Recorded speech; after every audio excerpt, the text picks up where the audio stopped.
Tricolores de toda a terra, está no ar o seu Resenha Express, a sua resenha de todos os dias. Eu sou o Quintela e você está no canal Resenha Tricolor 1902, o canal que não quer ser a sua voz, mas quer dar voz a você, torcedor tricolor. Fica aí, tá começando o seu Resenha Express. Hoje é dia de Fluminense.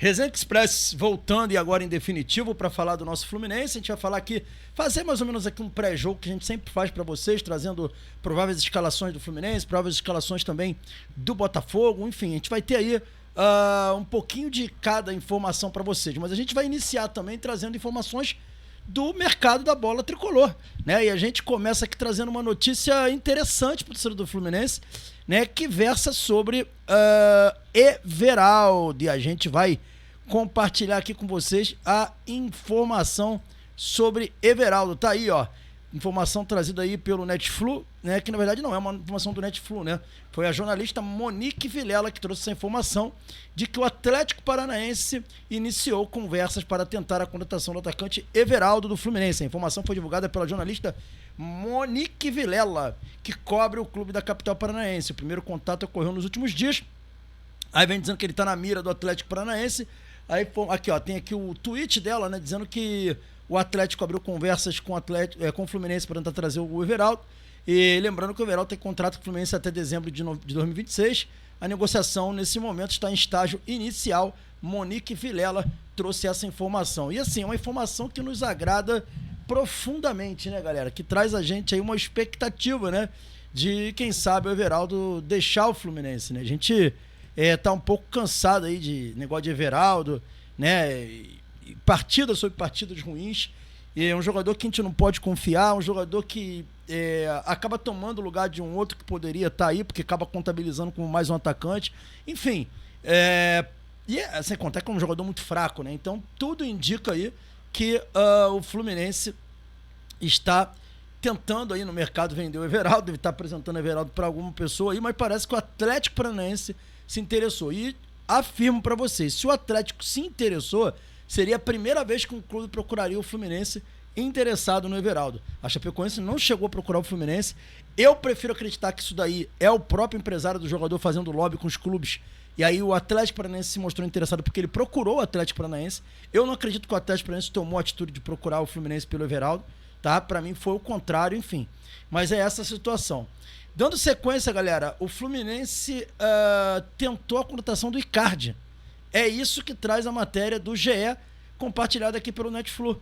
O Fluminense, sério, tentou contratar o Icardi mesmo, fez uma consulta, tá? E aí vem falando aqui a matéria, né? Que o Fluminense vem buscando um camisa 9, né?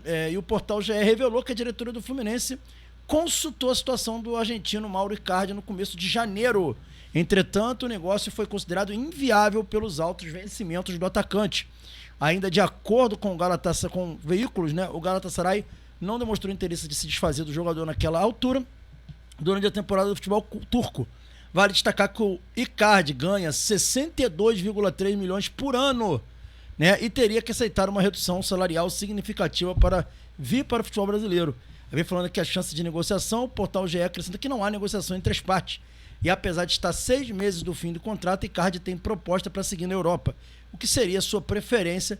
Está dizendo aqui, o Fluminense busca esse 9, mas o Icardi está totalmente fora do radar e das condições do Fluminense de contratar um jogador, né, galera? A gente vê que não tem a menor condição, né? O Icardi é um jogador caríssimo para o Fluminense tentar contratar, né? E seria aí até um ato de responsabilidade o Fluminense pagar um dinheiro que ele teoricamente não tem, né, para pagar.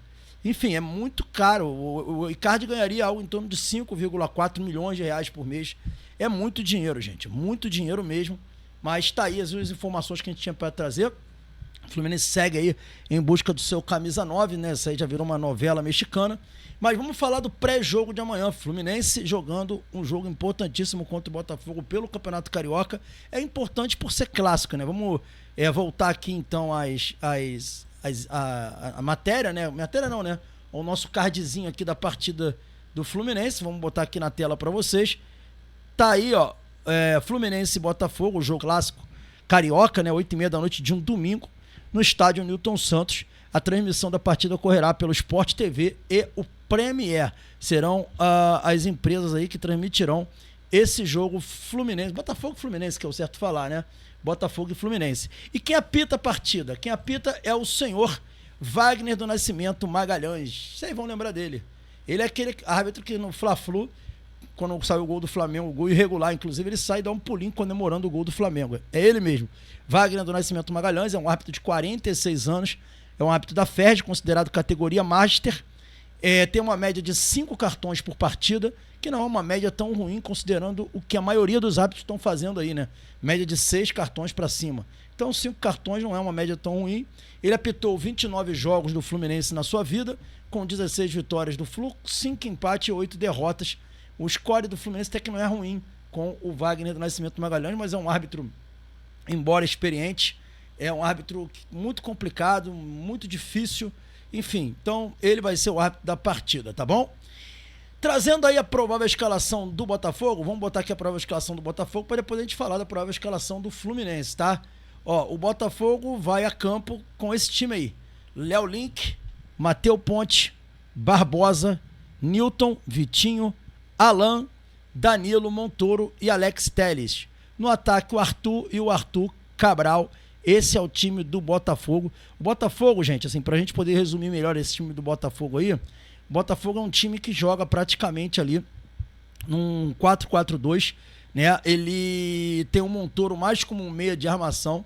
Ele opta por um time com um meio campo mais preenchido, tá? É a característica do próprio Botafogo jogar assim.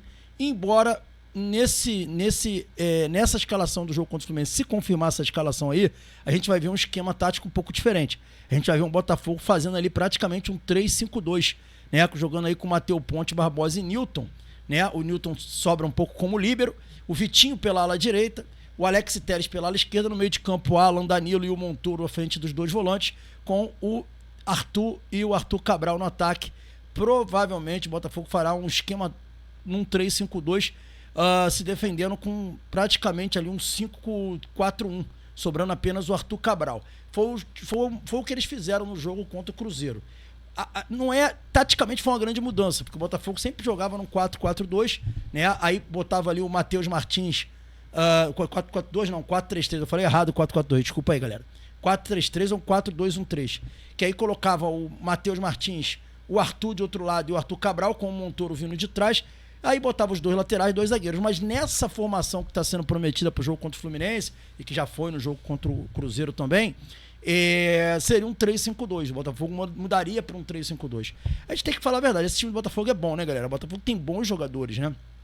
Tem ótimos zagueiros, tem ótimos alas, tem um meio de campo muito qualificado, tem aí o Arthur, que é um atacante muito rápido, né? Um ponta muito rápido, muito veloz, com muita categoria. Se dá o luxo de deixar o Matheus Martins no banco. Então é um time realmente, o Botafogo, muito bom. A gente tem que reconhecer que a gente não está falando de qualquer time, não. E o Fluminense vai ter que tomar muito cuidado, né, com a subida dos alas, né? O Alex Telles de um lado, o Vitinho do outro, jogadores muito perigosos. O Montoro, que é um jogador que chuta muito de fora da área, é um perigo também. Então o Fluminense vai ter que tomar muito cuidado com esses jogadores. E a bola aérea do Botafogo também é perigosíssima nos escanteios, né? Com jogadores altos, como o Matheus Ponte, o Barbosa, jogadores que estão acostumados a fazer gols de cabeça. Enfim, é uma batalha pesada aí para o Fluminense, tá bom?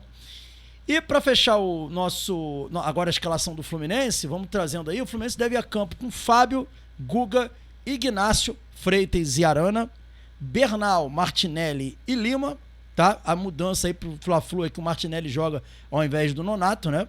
E no ataque, Santi Moreno, Canóbio e John Kennedy.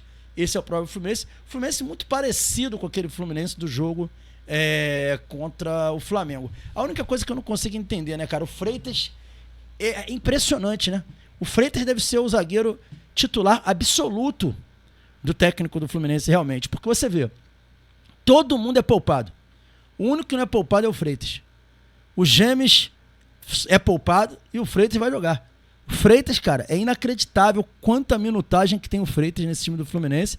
Aí por segurança aí, ou eu colocaria um dos garotos, ou eu colocaria, se for para testar, um dos garotos, ou se for para ter segurança, o Gemes, né? E aí ele coloca o Freitas, cara. O Freitas jogando todos os jogos, todos os minutos. É incrível, né? Incrível o Freitas, né? Enfim, mas vai o Freitas para a partida contra o Botafogo, né? Indícios aí de bastante riscos e sofrimentos aí para a torcida do Fluminense. Mas esse provável Fluminense que vai para o jogo contra o Botafogo considera um bom time, cara. Considera um time bem competitivo, com qualidade e condição de competir com o Botafogo. O Botafogo tem um bom time, volto a falar, mas veja esse Fluminense aí não deixando nada a desejar ao Botafogo, não.